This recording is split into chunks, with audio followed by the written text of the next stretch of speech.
ساری مسلم دنیا اکٹھی ہو گئی اور احتجاج کا سلسلہ شروع ہو گیا۔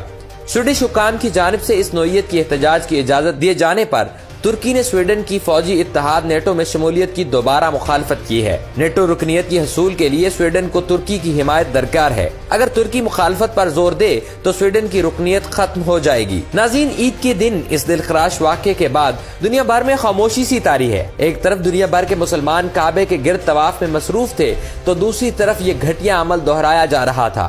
اس واقعے کے تقریباً 200 عینی شاہدین کے مطابق مسجد کے باہر موجود 2 مظاہرین میں سے ایک نے قرآن کے نسخے کو پھاڑا اور مقدس اوراق کی بے حرمتی کرنے کے بعد انہیں نذر آتش کیا، جبکہ اس دوران دوسرا شخص میگا فون پر مظاہرہ کرنے والے کی بات کا ترجمہ دہراتا رہا۔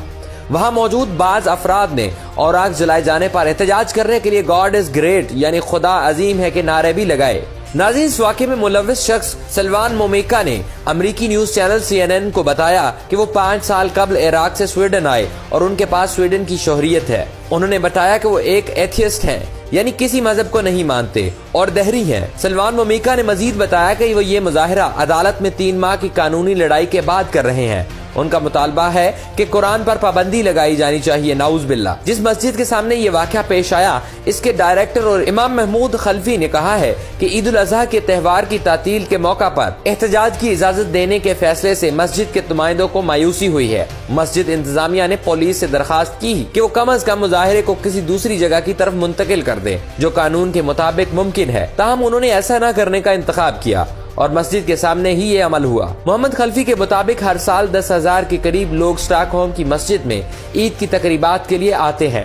اسی بنا پر اس مسجد کا انتخاب کیا گیا کیونکہ یہاں مسلمانوں کی تعداد زیادہ تھی۔ ناظرین، مظاہرے سے متعلق پولیس کے اجازت نامے میں کہا گیا ہے کہ قرآن نذر آتش کرنے سے ممکنہ سیکیورٹی خطرات اور نتائج اس نوعیت کے نہیں ہیں کہ موجودہ قانون کے مطابق وہ مظاہرے کی درخواست مسترد کرنے کے فیصلے کی بنیاد بن سکے۔ قرآن مجید کو جلانے کا مطلب ہے دہشت گردانہ حملے کا خطرہ بڑھنا اور اس سے خارجہ پالیسی بھی متاثر ہو سکتی ہے، لیکن دوستو پھر بھی اسے اجازت دی گئی اور مسلمانوں کے دلوں کو ٹھیس پہنچایا گیا۔ اب پاکستان، سعودی عرب، ترکی، ایران، عراق اور مصر سمیت کئی مسلم ممالک نے اس واقعے کی شدید الفاظ میں مذمت کی ہے۔ پاکستانی دفتر خارجہ نے کہا ہے کہ آزادی اظہار اور احتجاج کے بہانے تشدد پر اکسانے کے عمل کو کسی طور پر جائز قرار نہیں دیا جا سکتا۔ عالمی قوانین کے مطابق مذہبی منافرت کو ہوا دینے کے لیے پرتشدد اقدامات کی روک تھام حکومت کی ذمہ داری ہوتی ہے۔ مراکش کے دفتر خارجہ نے واقعے کو جارحانہ اور غیر ذمہ دارانہ قرار دیا ہے اور کہا گیا ہے کہ یہ کارروائی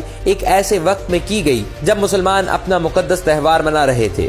ترک وزیر خارجہ ہاکان فیدان نے ایک ٹویٹ میں قرآن کی بے حرمتی کے اس فعل کی مذمت کرتے ہوئے کہا ہے کہ آزادی اظہار کے نام پر اسلام مخالف مظاہروں کی اجازت دینا ناقابل قبول ہے۔ سعودی عرب نے بھی اس واقعے کی مذمت کی اور اپنے بیان میں کہا کہ ایسے اقدام نفرت اور نسل پرستی کو بڑھاوا دینے کا سبب بنتے ہیں۔ دوسری جانب امریکی محکمہ خارجہ کے نائب ترجمان نے اپنی بریفنگ میں صحافیوں کو بتایا کہ مقدس اوراق کو جلانا بے ادبی اور تکلیف دہ ہے، جو قانونی طور پر تو جائز ہو سکتا ہے تاہم اخلاقی طور پر نامناسب ہے۔ اور آخر میں حسب روایت اللہ تعالیٰ سے دعا ہے کہ اللہ ان تمام لوگوں کو ہدایت دے اور بے شک اپنی کتاب کی حفاظت کی ذمہ داری اس نے خود لے رکھی ہے۔